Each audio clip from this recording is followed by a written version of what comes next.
Hey, everybody, welcome back to the B2B Content Show, a podcast about the how, what, and why of B2B content marketing.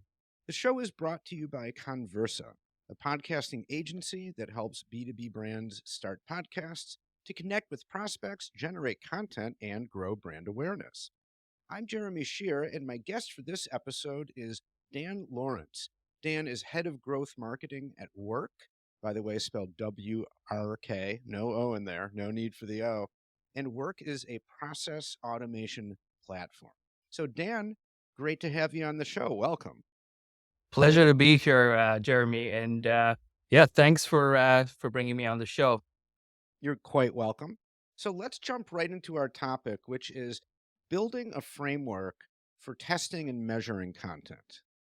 And actually, to step back a little bit, because I think this is relevant, you're in growth marketing.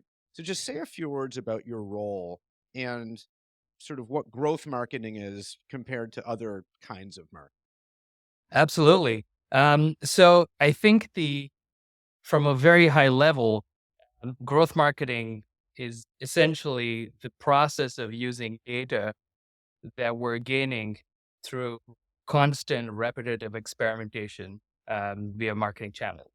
And how that really helps is that it helps you make constant improvements to the organization. You see what's working, what's not working, and you experiment throughout the entire funnel instead of just targeting, for example, just the ads or the messaging. You're targeting every lever of the organization that can create an opportunity or create a growth or level of growth within the organization. Okay, got it. So that's kind of your mandate, looking at marketing overall, all through the funnel, in kind of Through, testing, measuring, how is this helping us grow? Absolutely. So it's just it's constantly building out hypotheses based off of what the goals are and what the growth levers are you need to pull based off of attaining those goals. And then really you're analyzing data after you run experiments and seeing what works, what doesn't work, gathering feedback, and then using that feedback to implement more permanent structures so you can build growth on top of that next. Okay, So it's just a constant iterative process of experimentation, getting feedback, and then building something permanent. got it. Okay.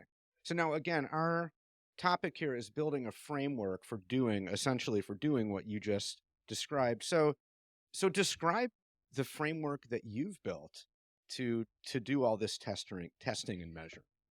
Absolutely.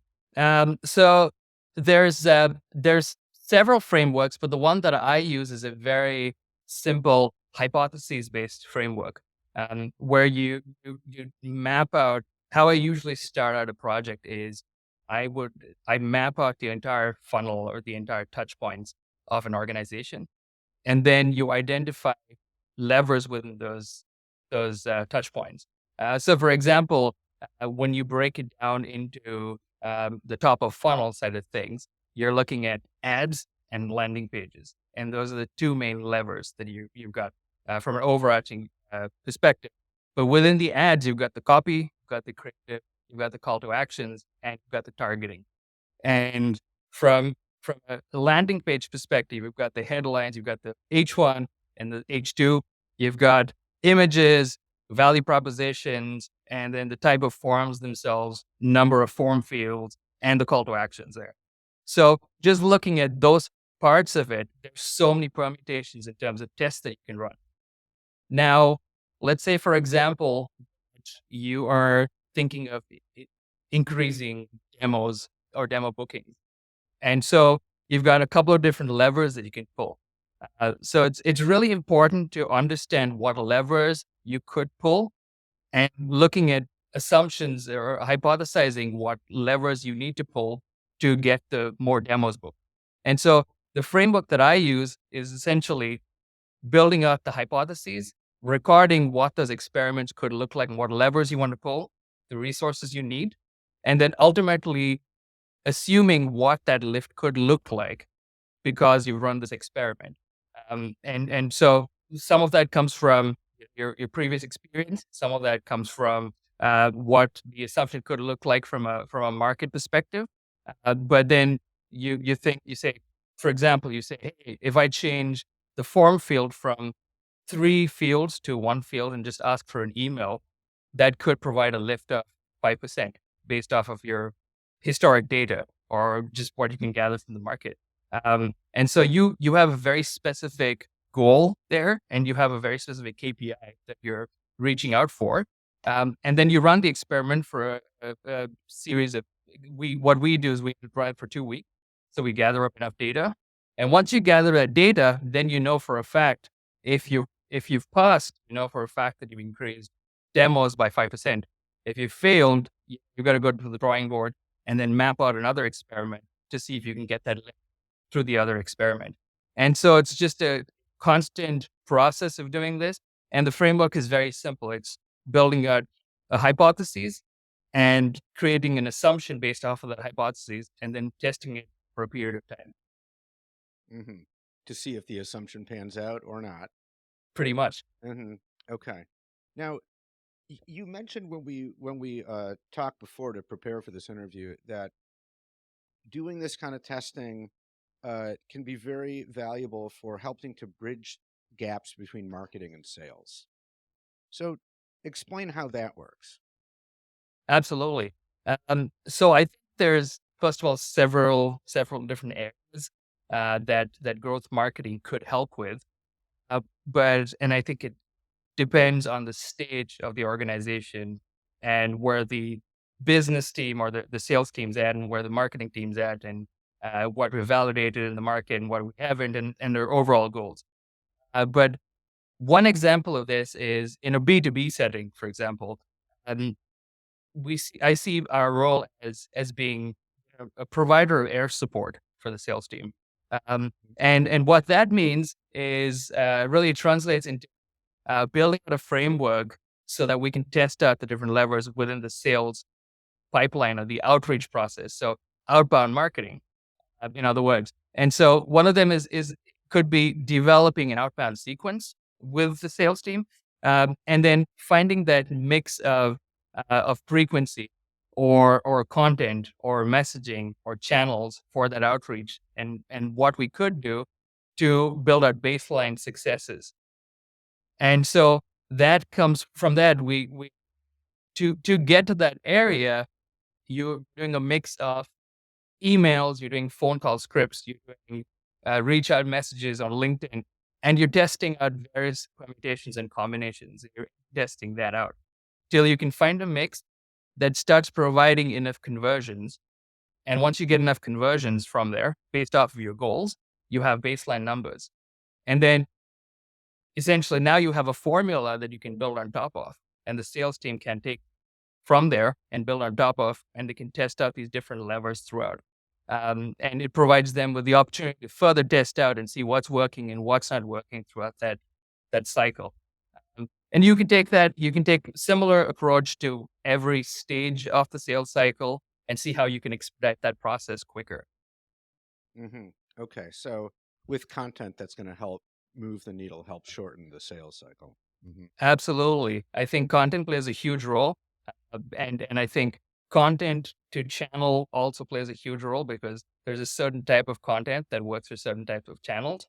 And just that testing out to find what the content and channel mix um, i- is most fruitful is I think key here. Okay.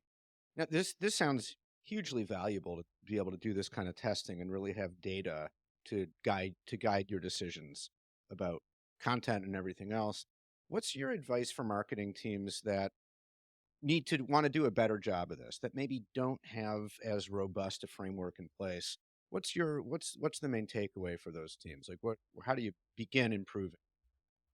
Yeah, I think the starting point is again just going down to maybe utilizing Miro or something like that, where you draw out the entire customer life cycle and you map out the touch points of a customer life cycle, and you sit down as a leadership team and you figure out as that you believe from an assumption or hypothesis perspective that you believe could increase conversions or could help you get quicker to your goal. as soon as possible.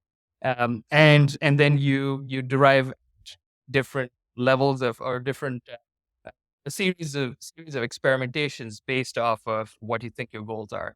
Um, and I think I would start off with mapping out on a customer journey on Miro, and then taking it from there. Beyond that, once you understand what levers you need to pull, then you come up with ideas, and then you've just got to map out those ideas and have a start date and an end date and a goal tied to it. And once you start running those experiments within that period of time, you come up with data. Doesn't even have to be paid. It can be even organic. You can run smaller, shorter experiments, even with organic. You can run them with sales, and you can run them throughout the entire cycle, from a lead to a customer. And I think it's extremely powerful. But Mm. you can start off with just mapping out a customer journey and then taking it from there. Right. Okay. Wow. That really sounds cool and extremely useful. So, Dan, what's the best way for people to contact you? So I'm on LinkedIn, Dan Lawrence. You can look at me under work. I'm on Twitter as well.